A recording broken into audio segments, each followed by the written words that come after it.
Okay, hey everybody. So we're going to do a video here on how do we find the surface area and volume of three-dimensional shapes if we're not given all of the measured dimensions that we need.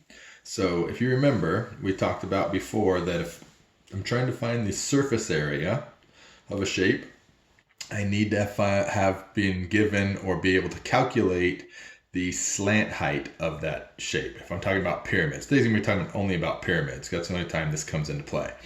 So I need to find the slant height of that pyramid. If I'm trying to find the volume of the shape, then I need to find the altitude of that pyramid. And the altitude is the height of the pyramid if we went straight down through the vertex into the middle of the base at a right angle. And when people talk about how tall like the Great Pyramids are, they're talking about the altitude. They're not talking about the slant height. So we're going to talk about that real quick. So what I have cut here is the net for a square pyramid. So the base is a square. And then if I were to fold this up, it would look like a pyramid. And, again, barring my human error here, you can see that it would look like a pyramid. All right. So if I turn it to the side, you can see perhaps the sides a little bit. And there it is. So that's what the side of the pyramid might look like if I could hold it together here. Okay, so like that, there's my pyramid. So now I'm going to flip it over and talk about some dimensions here. So what we see is that I have a square base that is 1, 2, 3, 4, 5, 6 wide. And I can calculate, or I can count, just like I counted the base, the slant height of it. So the slant height is the point from on the surface area here on the net that goes from my vertex to a right angle of my base. So this would be my slant height then. 1, 2, 3, 4, 5, like that. Okay, so there's my slant height. Now, I have this piece of paper here that we can see is basically the same dimensions as that triangle. So it looks like it must be 5 high. When I flip it over, sure enough, I see that this is exactly, or barring my human error, pretty darn close to 5 high. Now I'm going to use this piece of paper to figure out what the height of the, what the altitude of the pyramid's going to be. Okay, so I'm going to take my pyramid, I'm going to fold it back up so that we can see the pyramid. So there's my pyramid. Okay, and I got my points touching at the top. So now I'm going to take these two side ones down so that I can slide in this piece of paper. So now I have these two connecting, and when I slide my piece of paper in, we see that it appears, and I'm sliding this in at a right angle, so you can kind of see that it's going straight down through the middle. Slide it in, and you can see that the tip of the point looks like it's touching right at the 4 line. I don't know if you guys can see that or not. Try and zoom in here. So it looks like it's touching right at the line that equals 4. So it appears that the altitude of this pyramid is equal to 4. Okay, so the slant height, that red line, is equal to 5, but the altitude from the green line straight up through the middle down through there would be equal to 4. Now, it's really hard. In fact, I'm not sure if we've figured out how to do it yet as humans, to get something like this to slide in between the Great Pyramids to figure out how high that is. Like, how do we cut them open and slide in a piece of paper that tells us the height of it? Obviously, we can't do that. So there must be some sort of math calculation that we can do. So we're going to do that next. Okay, so this is my net again. And what I notice here is that I have a base of 6 that goes all the way across, which means this right here is equal to 3. And then I have 3 on the opposite side as well. And then we know that the altitude is equal to 5. Excuse me, not the altitude. The slant height is equal to 5. So if I take this piece and I fold it like this, what I notice is that the 4 here, or excuse me, the 3 here looks like it's making a right angle a little bit. And so if this distance from here to here is 4, so is this distance from here to here. So this is not 4, I didn't mean to say 4. If this distance is 3, then this distance here is 3, which means all of these distances are 3. So that means there's this is also 3. So if I look at this and I see, okay, I've got a distance of 3 from here to here, and I have that red line, which we call the slant height, and if I push it so that it's going directly down like that, I'm now making a right triangle with my edge of my pyramid, the base of my pyramid, and the altitude. So that right triangle right there is the triangle that I'm going to use to find the altitude of this shape. So I know then that this distance here is 3, and that the slant height is 5, and what I'm trying to find is that altitude. So the way I can do that then, since that makes a right triangle, is I can use the Pythagorean theorem. And the Pythagorean theorem is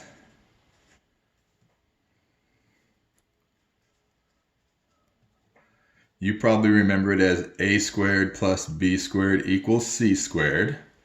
I like to use leg 1 squared plus leg 2 squared equals hypotenuse squared.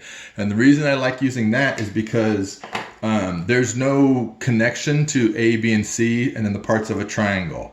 But if we use hypotenuse, that reminds kids that the hypotenuse is always my answer. So depending on what they're given, they hopefully will know what goes where. And in fact, this case, that's going to be important.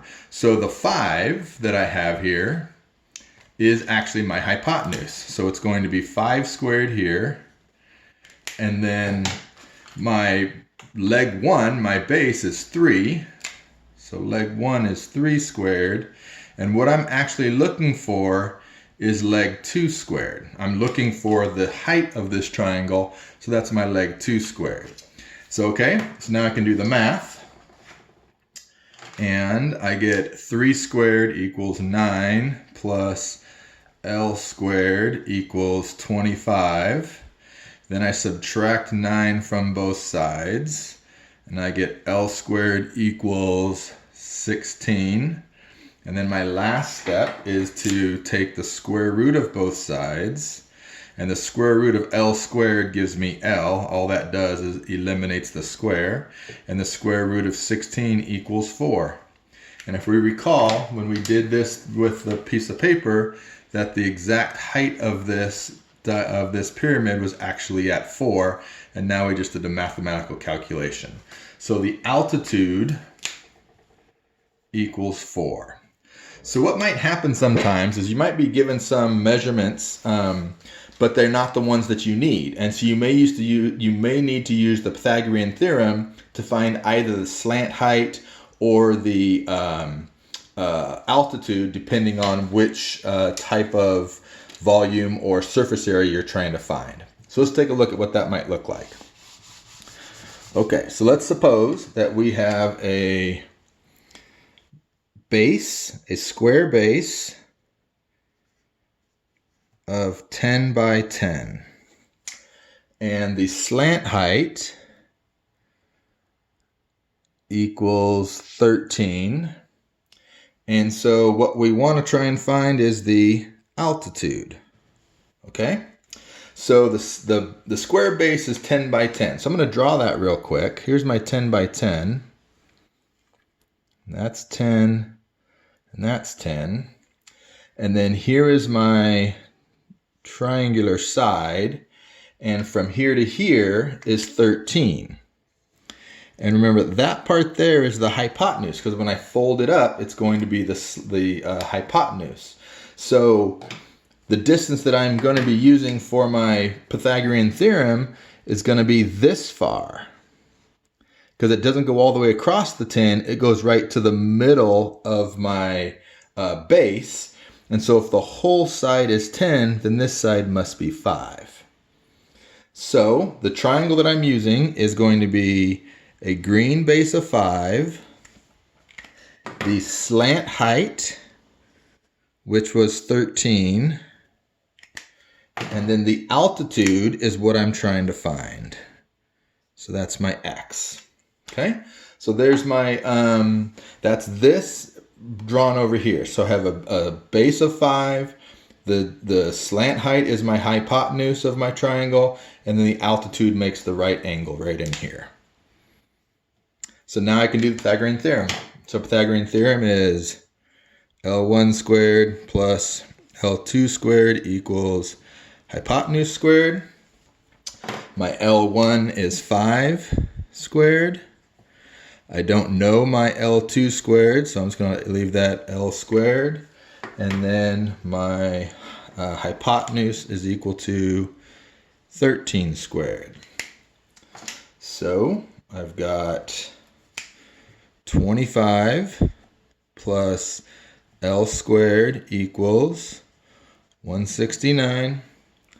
I subtract 25 from both sides. I get L squared equals 144. And then my last step is to take the square root of both sides. The square root cancels out the square, so I'm left just with L, and the square root of 144 is 12. So the altitude would be equal to 12 in this case. Okay, so there's another example of how we find the altitude. So let's take a look at another example here. And in this case, it's a square base again. So here's my square base, and it is 8 by 8. And then the altitude is 3. So the altitude coming up here is 3. And I can't really show that coming up. So here is my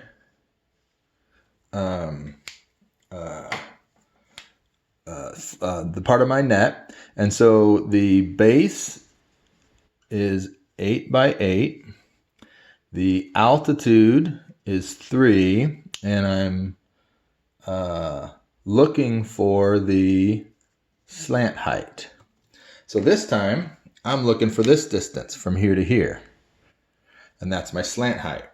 So, okay, so if I do this again, I go, okay, well, if this is 8, the whole side across is 8, then from here to here must, actually I'll do that in blue, must be half of 8 because it goes right to the center of my base.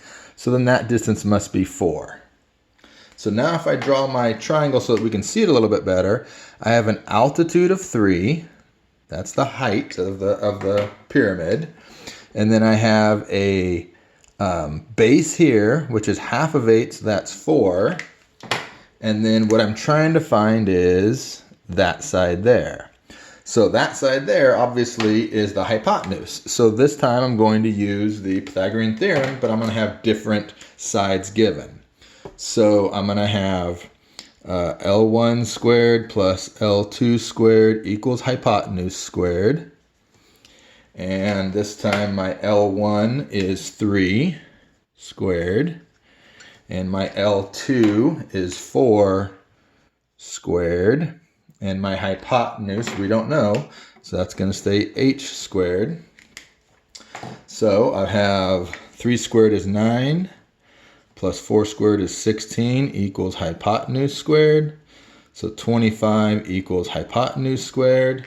And then my last step is to take the square root of both sides. I think it's very important to write the square root on both the left and the right side so you see that the square is canceling out with the square root. And so the height then, which would also be the slant height,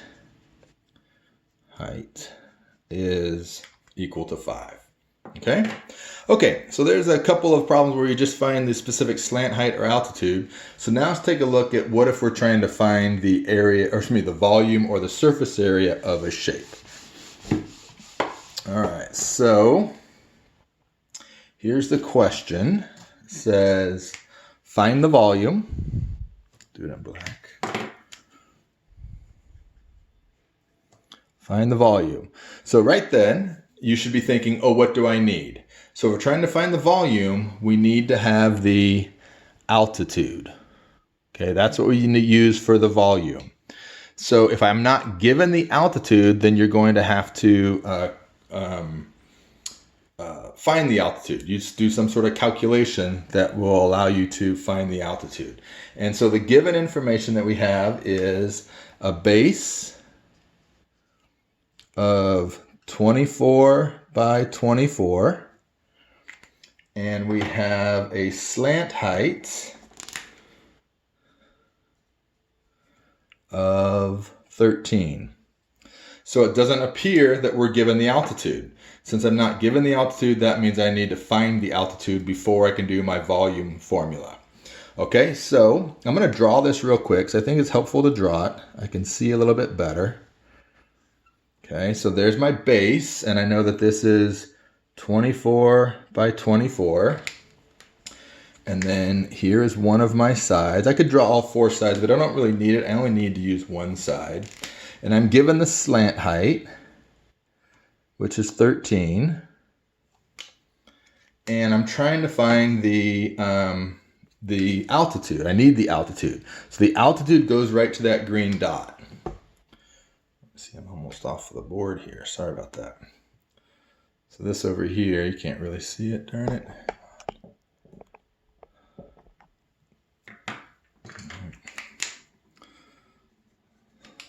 So that side there is 24. It was off the board and I can't get this to move very good. Okay, so that side's 24. Just kind of remember that, I guess. Okay, so then I must know then this side from here to here. Well, if the whole thing was 24 and I'm going from the side to the center, this must be 12. So then my triangle that I can draw has a base of 12, has a height of we don't know, and then has a hypotenuse of 13. Okay, so there we go. So there's the triangle that I'm using for my Pythagorean theorem. So Pythagorean theorem is L1 squared plus L2 squared equals hypotenuse squared. And so my L1 is 12 squared.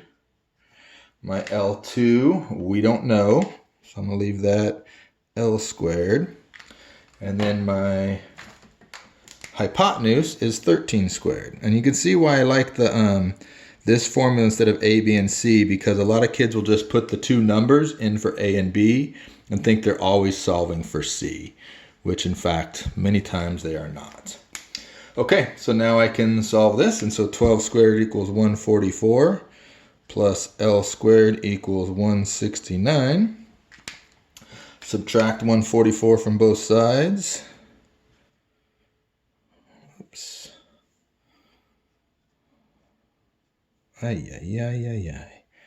Minus 144.